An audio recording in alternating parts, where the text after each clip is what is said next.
welcome to today's Minecraft video. Today, I'm gonna be playing It Gets So Lonely Here.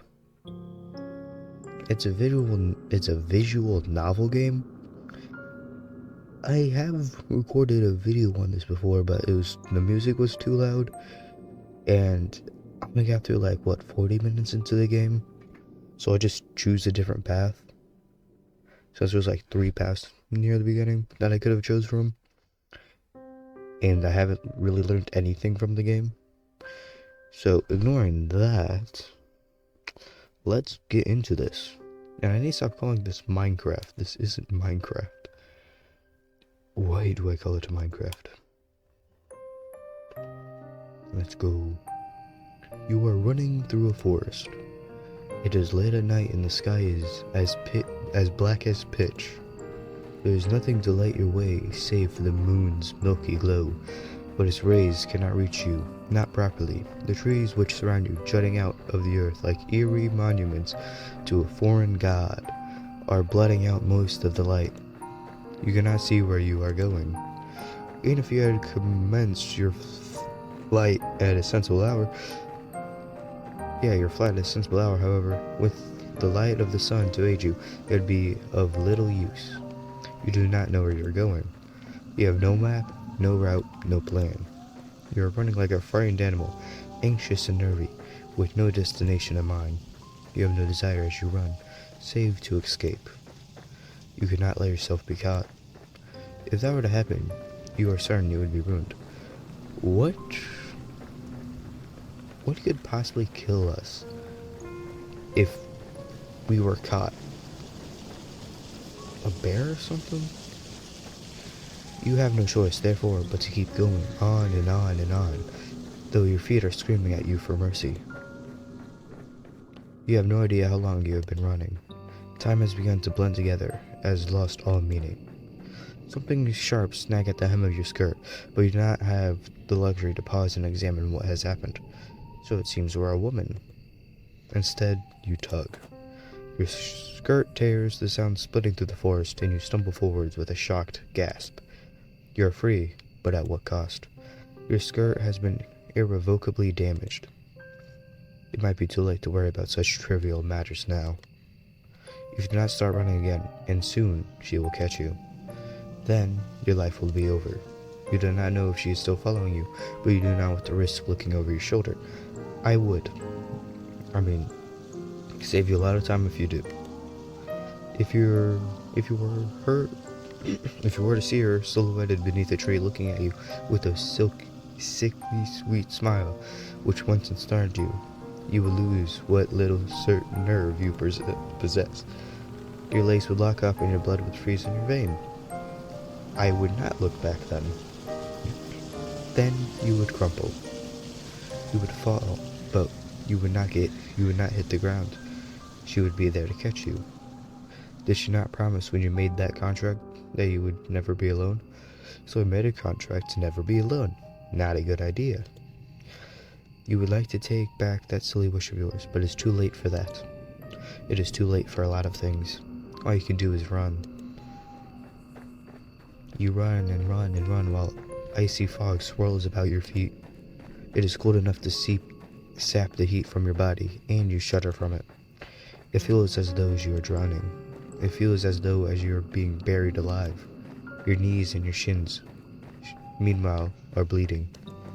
You cannot endure much more of this, but if you value your own life, you must. You run and run and you run until at long last you reach a fork in the road. There are 3 paths which split off through the forest. Well, 4 if you count the path which you came.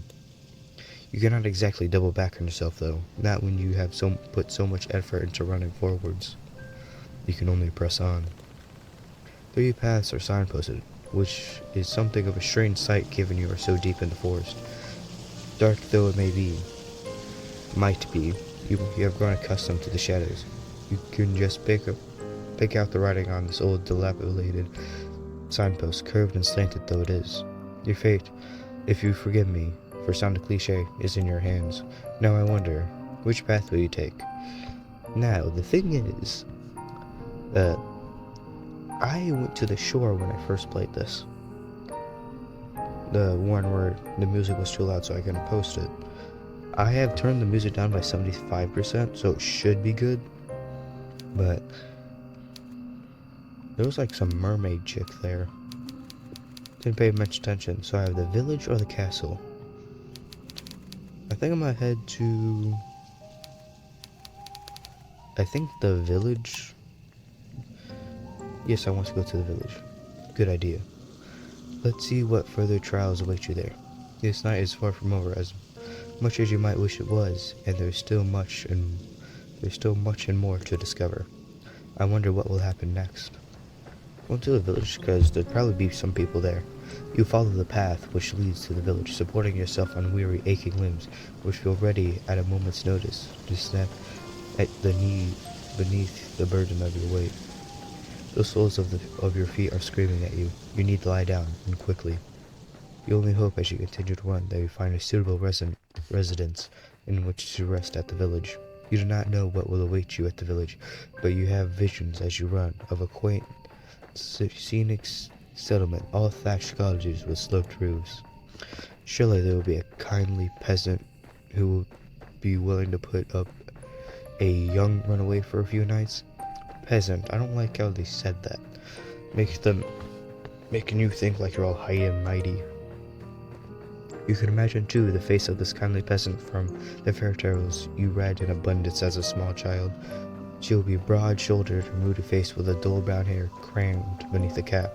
Your arms will be sturdy from many years of washing clothes and milking cows, but she will be kind to you and compassionate, just like a mother.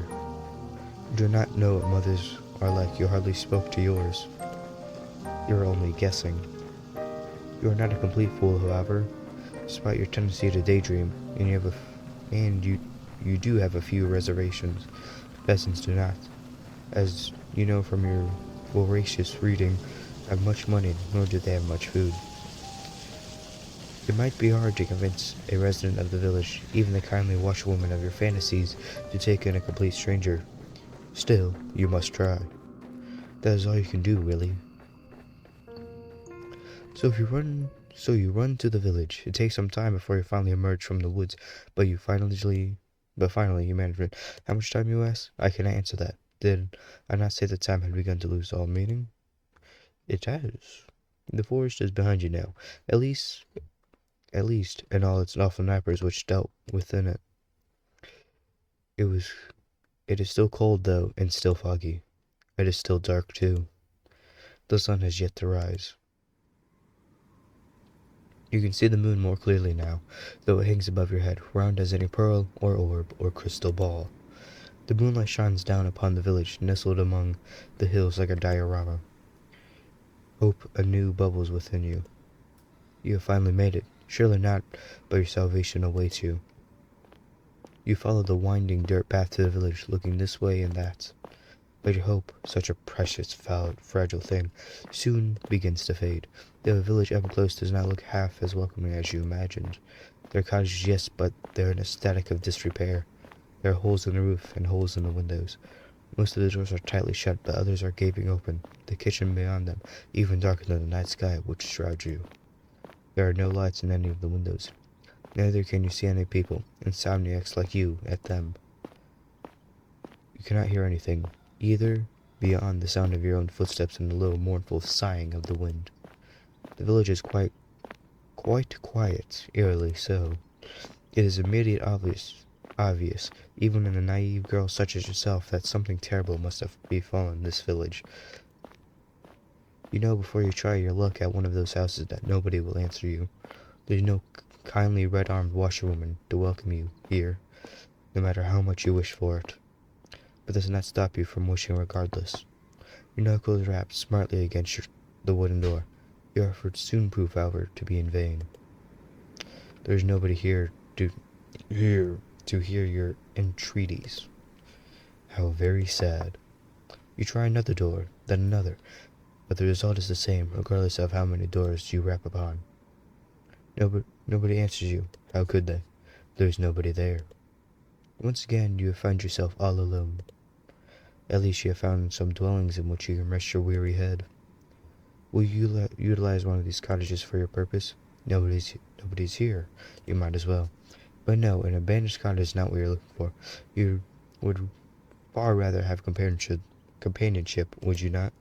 Bravely, you swallow your tears and wipe away your eyes with the back of your arms, as well in a well-practiced motion. Then inhale. You square your shoulders, and you keep on going. Surely the village could not be completely destroyed. There must be one person here, at the very least, who can help you. That is what you're thinking as you resume your search.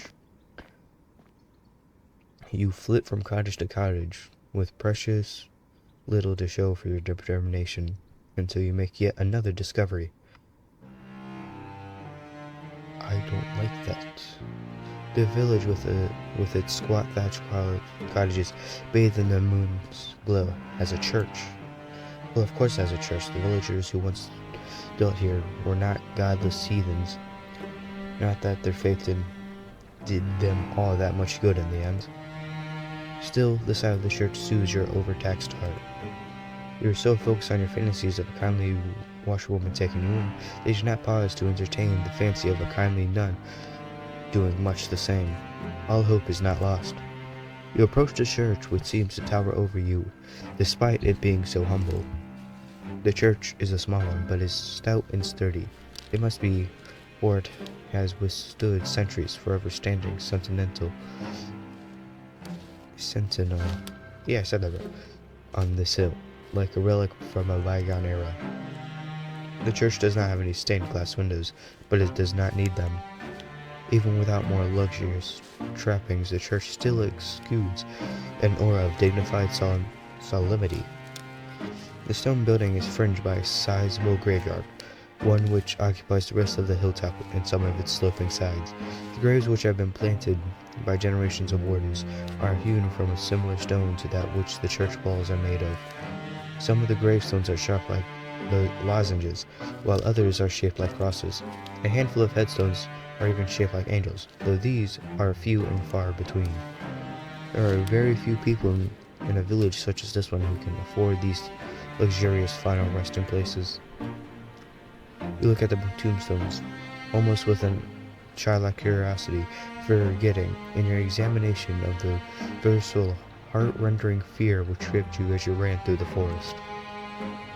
You are out of the woods now, and you have subconsciously already begun to relax. You try and read the names hewn on the myriad tombstones, but it is dark and you are tired. Some of these graves are very, very old indeed. You strain your eyes, but you do not have much luck in this endeavor.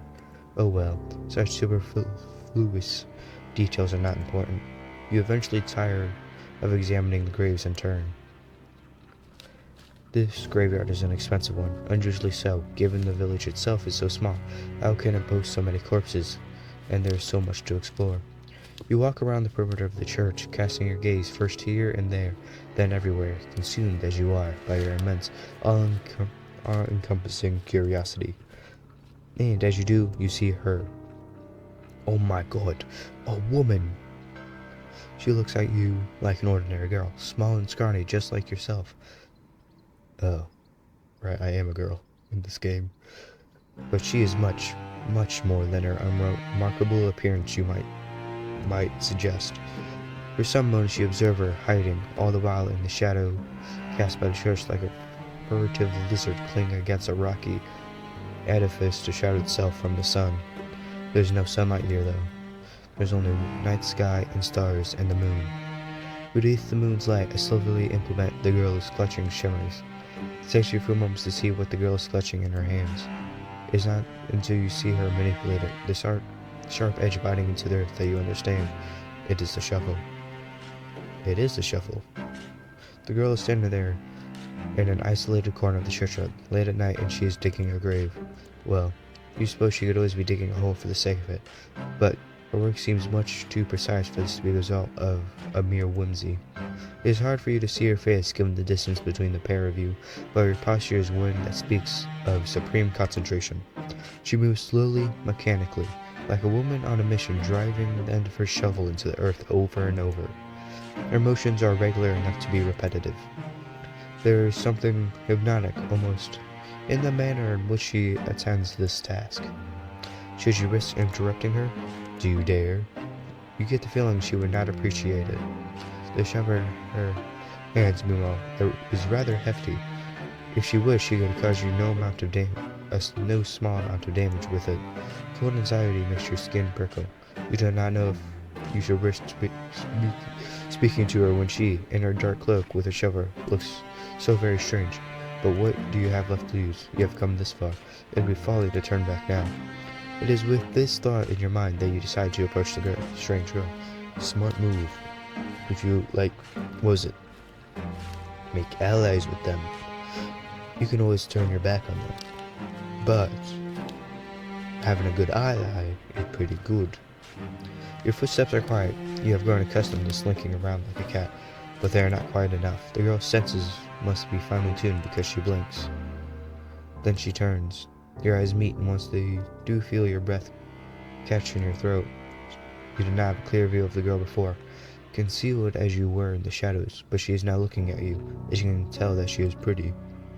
Her skin is very smooth, and her hair, though seared by a dark hood, is very fair. Her eyes, meanwhile, are clear, cool blue, like ice. Those eyes of hers, which are large with unease, are fringed with very long, fair eyelashes.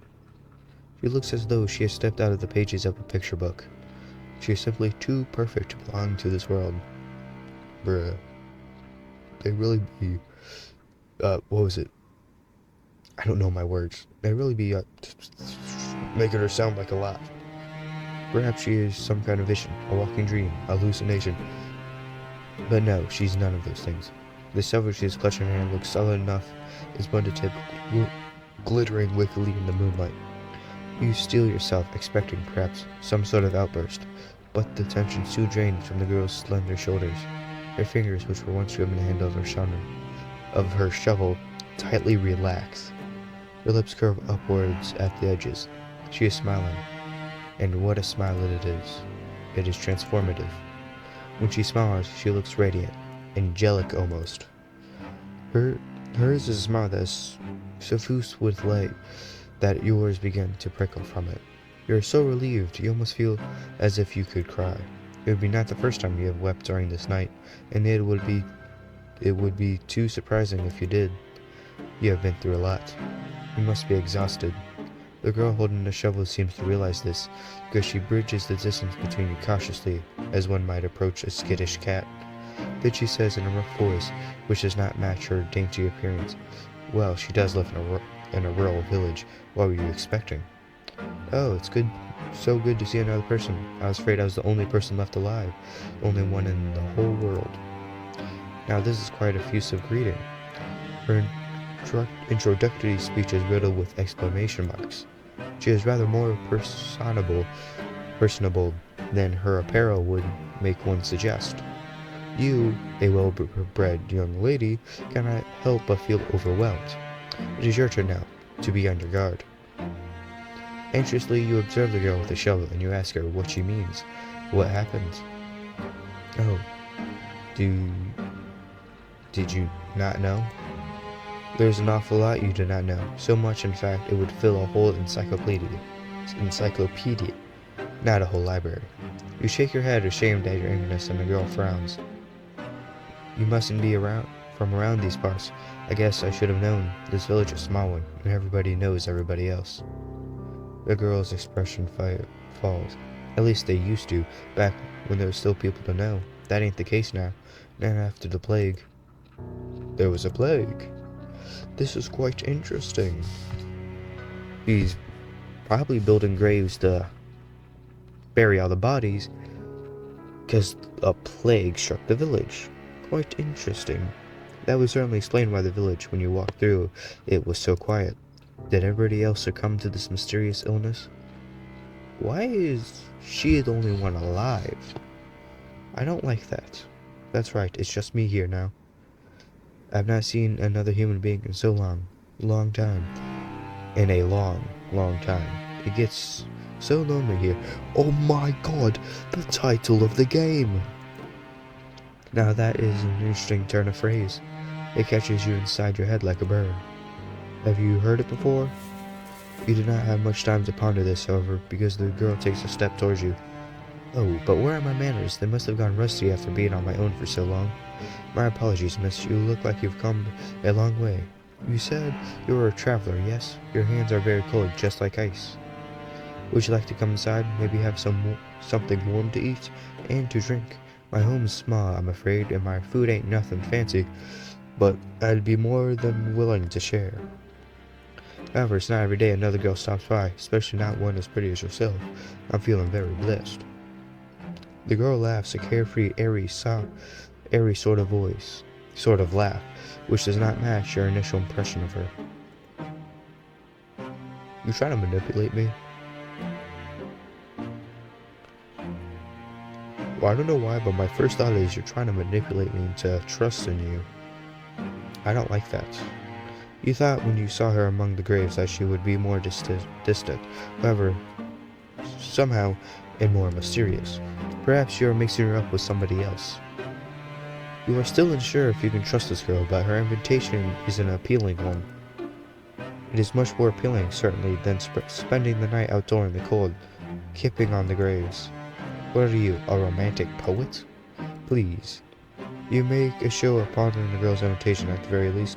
You do not want to appear too eager, but your acquiescence is at last an inevitability. What is that word?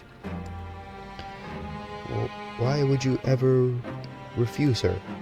She's the first friendly face you have seen all night. Without her, you would be all alone. Your hostess leads you to a small, humble home located but a stone's throw away from the church, built in the shadows of a twisted, towering sycamore. The girl's home is in such a state that it seems folly to even call it a home. Hovel would, to you, would be the more appropriate descriptor, but when your hostess leads you inside, her eyes alive, and she says, "Here we are, home, sweet home." You do not have the heart to tell her that you don't find her home very homey or very sweet. That would be incredibly rude. As a guest, you ought to be more appreciative. Half-heartedly, you look around your new-found surroundings. That doesn't look homey at all. The ceiling is supported by wooden joists, and it's perilously low. Not so much that you feel you're in danger of bumping your head, but just enough to feel claustrophobic. There is a fire in the corner, though it's not consigned to a grate. The fire instead is blazing in the open, a circle of logs set alight like a scene from a witch's kitchen. Above the fire hangs a silvery pot suspended from one of the wooden eaves. Other objects of interest are hung around the eaves, iron implements you take to be cooking utensils, various herbs, and strips of meat left to cure. Yeah. The smell of cooking fills the air, mingled with a sharp, sour scent of unwashed bodies. Ew. How, you wonder, does your hostess clean herself? Why would you wonder that? You do not see a bathtub anywhere. Perhaps she does not possess one. The girl's home is unremarkable in every regard, but it is, you suppose, better than nothing. At least there is a roof over your head and food to put in your belly. The girl looks to the pot suspended over fire, which she gives a stir with a ladle, and she brings the ladle to her lips to taste whatever concoction she has brewing within it. You can only hope that she is not like the weird sisters from that famous play, brewing a broth with skinny snake fillets. Yes, I think this is just about done, the girl says to nobody in particular. She sets the ladle down back into the pot, and then she looks to you and smiles. Do you want something? It looks as though you've come quite the long way, and you must be hungry. These words are like music to your ears, even more divine than trumpets of God's most loyal angels. You check something. Oh, I got plenty of time. You are so hungry you could eat a horse. Not that there are any horses in the immediate vicinity. You express your interest to your hostess, who smiles in response. Thought you'd like the sound of that. Hee hee. Just give me a few moments. I don't like saying hee hee. It's a weird thing to say. Your hostess retrieves two earthenware bowls from the cupboard with rickety hinges into which she pours 2 hefty helpings of whatever it is she is cooking. And she serves with bread, which is so hefty it could be used as a murder weapon. Dang. I think she needs to cook. Learn how to make some stuff. It's not as much, I'm afraid. It's only soup and bread. I should take the edge off your appetite, though. You thank your hostess for her hospitality, your stomach rumbling all the while. The soup does not look like anything you would typically consume, and the soup's poor presentation does not dissuade you. It is true enough that people eat first with their eyes, but when one is hungry enough, one becomes obliging enough to eat almost anything. Why else do you think that people, when stranded upon desert islands, will resort to cannibalism? Humans are creatures of necessity. You like to wrap yourself up in pretensions, but in actuality, you are not much better than the animals. You are so hungry, your stomach is achingly empty, that you certainly descend upon your food like an animal. Your teeth glint, your incisors gleam, and soon you have consumed all that your hostess has offered you. Your hostess watches you while you eat, and she giggles once you have finished. Why are you watching me eat? Did you enjoy that? Oh, you catch your hostess' gaze, suddenly abashed. You're so hungry you failed to account for her judgment. Now you have some food in your belly, though, that you have been suitably warmed. Your old self-consciousness is returning. Did you not make a fool out of yourself? Your demur shyly, looking at your lap, fearful of all the while of what your hostess might think of you. You do not want her to take against you. Fortunately for you, however, and for your fragile ego, your hostess is not the judgmental sort. That's nice. She is not like the girls you grew up with. Okay, so I was bullied as a child. Well, I'm glad you enjoyed it. It's nice to see my food being appreciated so heartily. Hee hee. I know I'm not the best, but I've been practicing for a long while. I used to cook for my father all the time, you see. The remark catches your attention. Quizzically, you look at your hostess, your abashment over your animalistic eating habits suspended. What happened to her father?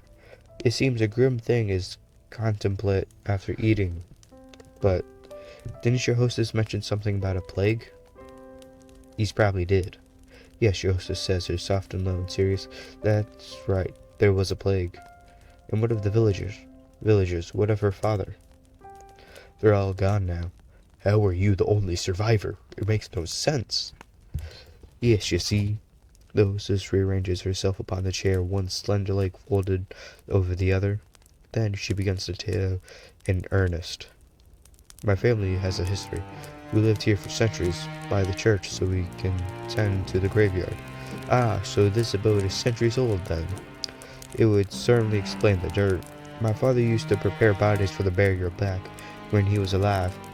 He built the coffins, and he dug the graves, and he lowered the coffins into the dirt. I know it might sound like an awful job, but somebody's got to do it. There's no sense averting our eyes from death. That's not when it happens to the best of us. I don't know if I should be doing a voice of this person. Oh, I could try a female's voice. I don't know if I'm good at that, though. And now I'm over. Oh God, what am I doing? I can't do a female voice. In the noble profession, one that's been handed down in our family for generations. So our families bury people. My father's father was a gravedigger, and so was my father's father's father. And my father's father's father's father, digging graves, is in our blood. So she's a gravedigger. It's who we are. Ma. That was surprisingly pretty speech, coming from a girl who lives in the countryside, a girl who is without much in the way of education. It is apparent just to listen to her and the way she slurs her syllables together that she has never had any elocution lessons, not like you. There is a determination, however, to her, and a pride in her genealogy, which gives her a respectable aura. You cannot help but be impressed. So you ask her, your hostess, Does that make her one in a long line of grave diggers? Yes, your hostess. Yes, your hostess, the grave digger says. That's about right. Though I was never supposed to be a grave digger myself. I'm not a woman's. It's not a woman's profession. That's what everybody says. My father didn't mind it though. He taught me everything he knew, and then some. I might be a woman, but I have plenty of upper body strength. I can dig a grave just as well my father could, without breaking a sweat. I don't like the sound of that. To the despair of my mother up in heaven, I'm sure if she were still alive, she'd rather I focus more on feminine pursuits, like basket weaving or sewing, or better, attract a suitor. Not that that would be much good now. There's nobody around here to court me, not for miles and miles. And what happens to her mother? She died when I was very young, during childbirth. I was only 5 years old. Oh well. Dang. You can relate to her at least upon this point. Your parents are not dead, at least, not as far as you are aware, but you have not seen them in a while, awfully long time. Dang, that's not good. They sent you away as soon as you were old enough, and they never once bothered to check up on you. Dang, your parents must hate you. For many years, there have been no letters nor any visits. Dang. You offer the gravedigger your condolences. You do not know if they will help, but you feel like you cannot say nothing. That would seem heartless. The gravedigger, however, does not seem too upset by this turn of events, because she smiles, albeit somberly. It's alright, it was ages ago. I remember her too well, and I've never really had a luxury of sitting around feeling sorry for myself. I had too much work to do. Around the house, you ask? That too. I was the oldest child, so it's my job after my mother died to manage the sweeping and the cooking. Oh, and looking after all my siblings too. You blink intrigued and glance about your hostess' humble lodgings. You do not see any siblings in the immediate vicinity. They died from the plague. Where could they be? You must have noticed your roving eyes. You are not being exactly subtle, but she shakes her head. I had siblings, 2 younger brothers. They're both gone now. How are you the only survivor? I don't like that. I don't like that. You should have known. Your apologies to the gravedigger for your lack of tact, but she does not seem upset by this fox pause. Don't apologize. Not your fault. My brothers weren't long for this world anyway. The youngest died when he was still a babe. Just say baby. And the oldest, he died before he reached double digits. Dang. He was 9 and the other one was like 2 or 3. Or 1. I was upset about it at the time, of course, but I've come to terms with it. Life's a fleeting thing in this wicked old world. That's something you learn from this trade. Digging graves, I mean. I've dug graves for the elderly and the infirm, but I've also dug graves for the young babes still in their swaddling clothes. That's the nature of death. All comes for us in the end. No matter how old we are, no matter how much money we have, no matter how good or bad we've been. It's the great equalizer. Or so I've heard. The chill creeps down your spine as you listen to the hostess's speech. She's not wrong, but the inherent mortality of all humankind is not something you wish to contemplate. Bro, she's right. We're all gonna die. Eventually. It's too disturbing. For the longest of times, my family was a small one, but it was just my father and me, and that was fine. It was how I liked it. I was very happy, even if our lives weren't the best. I've never had any fancy clothes to wear, and we can't dine on the finest of foods. In the grand scheme of things, we ain't anything that special, but I've always felt otherwise. I thought that I was blessed. We knew hardship, of course, and famine, but that was just the way life is around here, and when food supplies were low, we always helped one another out. I had my father, but I also had the rest of the village. We all looked after one another, and things always worked out in the end. At least, they did. Until the plague happened. Yes, she had mentioned the plague. You had been wondering when she was going to return to that topic. You suppose that the plague is the reason that the village, as you traversed it, was so very empty. You'd suppose, right. The plague tore down the village. I don't remember when. It feels like a while ago. Maybe it wasn't all that long after. Feels like I've been on my own for centuries, but Yosef's eyes begin to cloud over. She looks as though she is entrenched with within her own memories. What could she be remembering? You have never seen a plague before, though you have heard of them in your history lessons. Your history professor was quite enthusiastic about the subject. She talked about piles of dead bodies stacked up on the streets and stacked up in the wooden carts, come to take them away with no shortage of aplomb. She was a strange woman, your history professor. I think they're talking about the Black Death that killed 30% of Europe. The plague came on very suddenly. There was no warning. One day everyone was fine, and the next they were all dead. It was no amount of anxiety that you eyed the gravedigger, and then you asked wordly, "Sure they could not have all died? All have died? Is that not an exaggeration? Oh, if only, I wish I was exaggerating, but it's the truth, honest to God. The people in the village died one after another, just like that. I saw what the plague does to people firsthand. My father was one of the first people who caught it. I think one of the bodies which came through, that we buried, must have had it. Not that I know for certain, I'm just guessing still." "How are you the only survivor?" "My father didn't have any easy time of it. His skin turned all gray and clammy, and he complained of a horrible fever. There were night sweats and stomach cramps. And then there were the boils." "The boils?" "Pustules. They were the size of eggs, and they're full of pus. When they burst, it stunk, and the whole house is full of it. The stink of death." "Like blisters?" "The wise woman in the village came to see if she could be any of use, but it was no good. My father was too far gone already." She took one look at him lying on his deathbed, and she shook her head. Wait. Is this like the...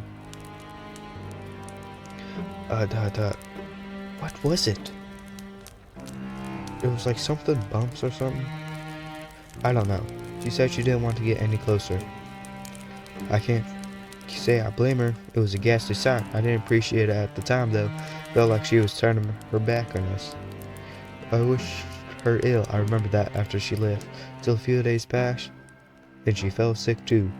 Dang, you really wished her to death.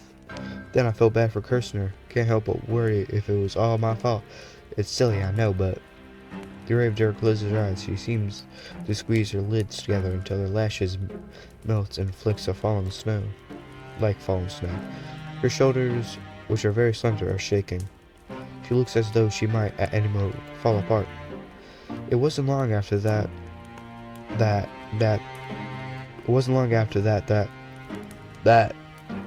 why is there two that? It wasn't long after that the rest of the village fell ill. They all had the very same simple symptoms as my father: the clammy skin and the fever and the boils. Boils grew and then they burst, and then they died and screamed in stinking agony. My father died too, only 3 days after he fell ill. But I think even that was 3 days too many. I didn't want my father to die, of course. I did everything I could to help him. It was all pointless. None of my herbal salves had any impact. I couldn't make a blind bit of difference. All I did was stand about his bedside telling him that it'd be alright, till his eyes sank into his skull like two black stones, and his mouth dried out. During the last day before he died, he might have been a corpse already. He didn't look at me, he didn't speak to me, he just lay in bed with his eyes closed, groaning. I never wished any ill on my father before, but during those moments The gravedigger squeezes his hands which are resting upon her black-clad lap into fists. She trembles. Then, in a voice sobbing with awful emotion, she says, "I wish he just died.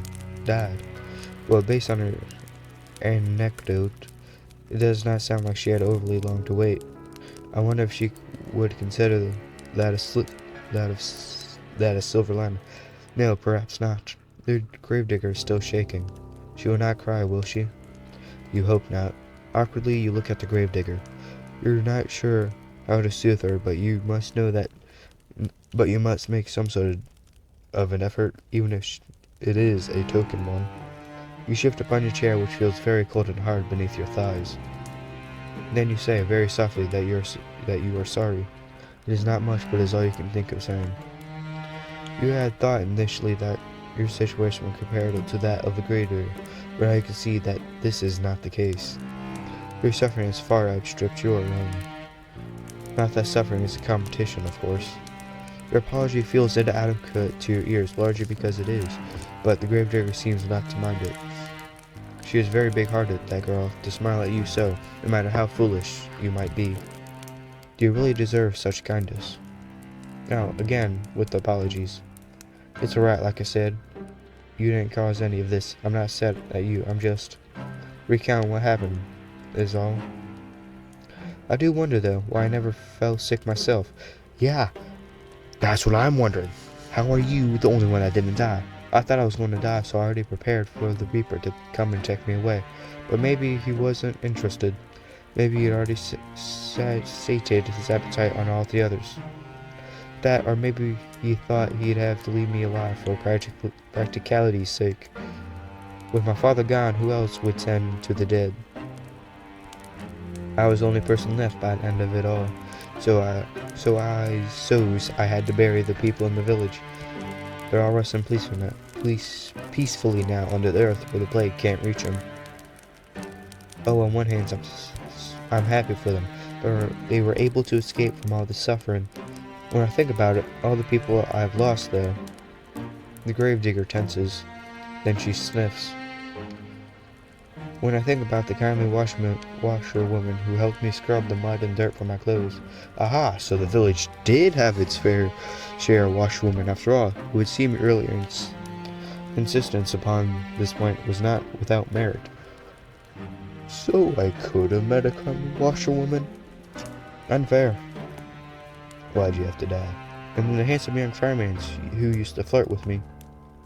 The priest who preached at the church, who told us wonderful tales of paradise, and the children who would skip stones on the lake and play hopscotch in the streets. I can't help but feel so lonely. So it was pretty fun here. The gravedigger's eyes began to shine when she has finished her address, with tears, but she does not let them fall. She is very brave, much more so than you are. Anxiously, you extend a hand towards her, meaning to, what, give her a hug? You do not know her well enough. Pat her head? That would be so infantilizing. Squeeze her hand? Perhaps that could be misconstrued as a romantic overture, and that's the last thing you want. You know much more than your fair share of teasing over that. You sit there for a few moments, paralyzed by indecision, as the gravedigger poorly suppresses her sniffles. In the end, you let her arm drop back down to your side. Your hand rests upon your lap, as useful as damp kindling. Do not know what to do with it. You do know that you ought to say something, though, to show that you heard her plight and that you care. You do not know what this something should be, however. No words could ever console a gravedigger. They would never be enough. They can offer some balm, however, to the bereaved, and so, after a pause just long enough to be awkward, you offer your condolences. What else can you say? No, the gravedigger replies, wiping a few stray tears away with the back of her arm. It's all right. I've grown used to it, really. Being on my own, I mean. It ain't so bad, really. And I'm not alone now. At least, I met you. You'll keep me company, won't you? Well, what can you say to that?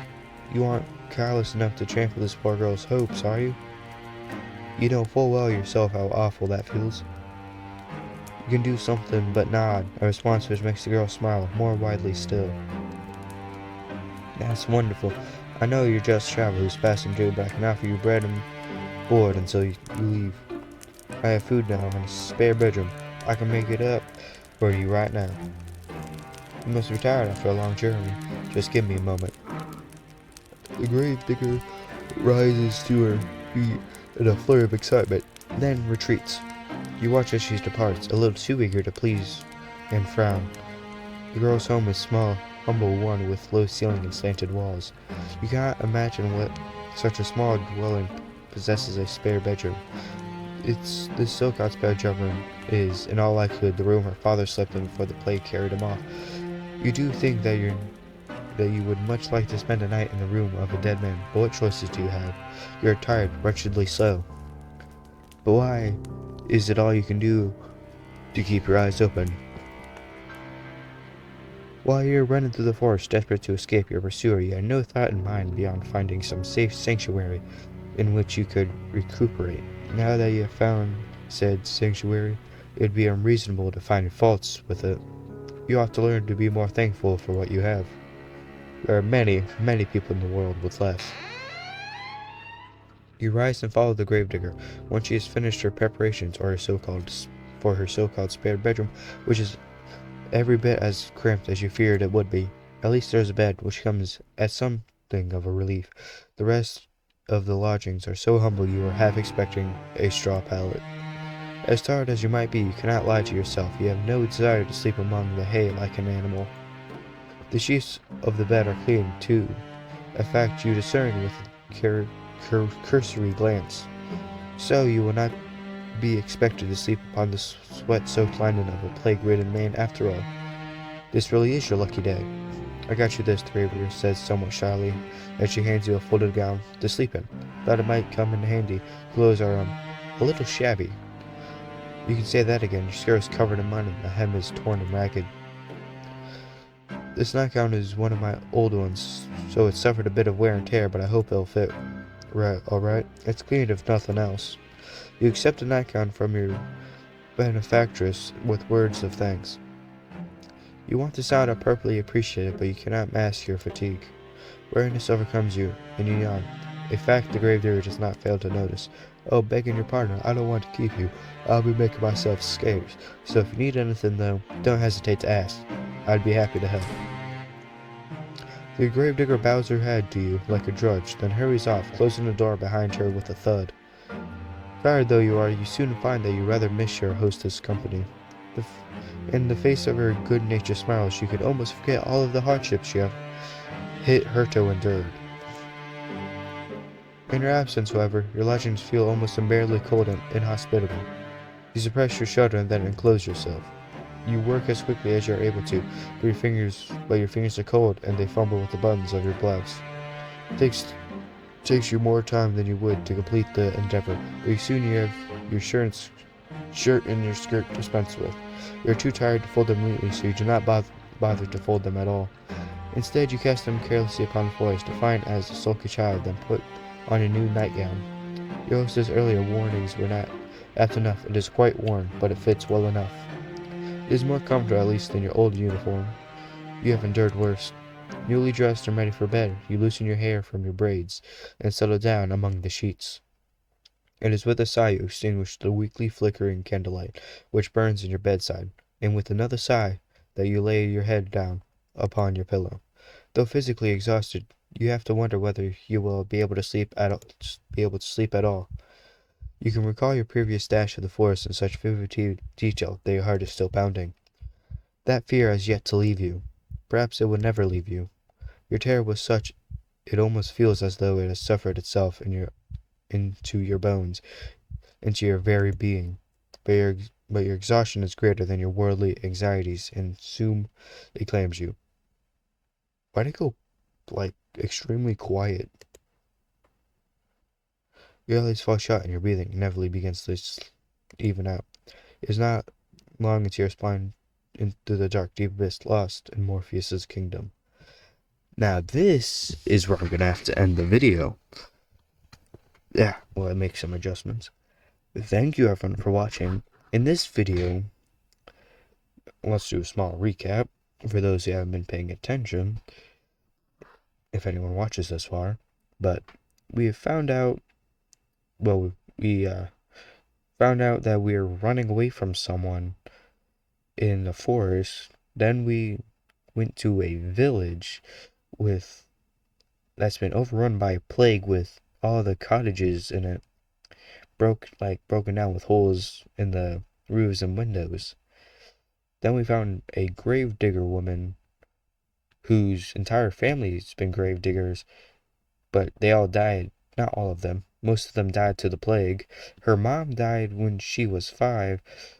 Her brothers died when one of them was 10 and the other one was a baby. And then she's decent at cooking. Apparently she has soft skin or something. Don't know. But her house is not that good. She works. There's a graveyard near the church. And I think that's about all. But anyways, thank you everyone for watching. Let's continue on in the next one.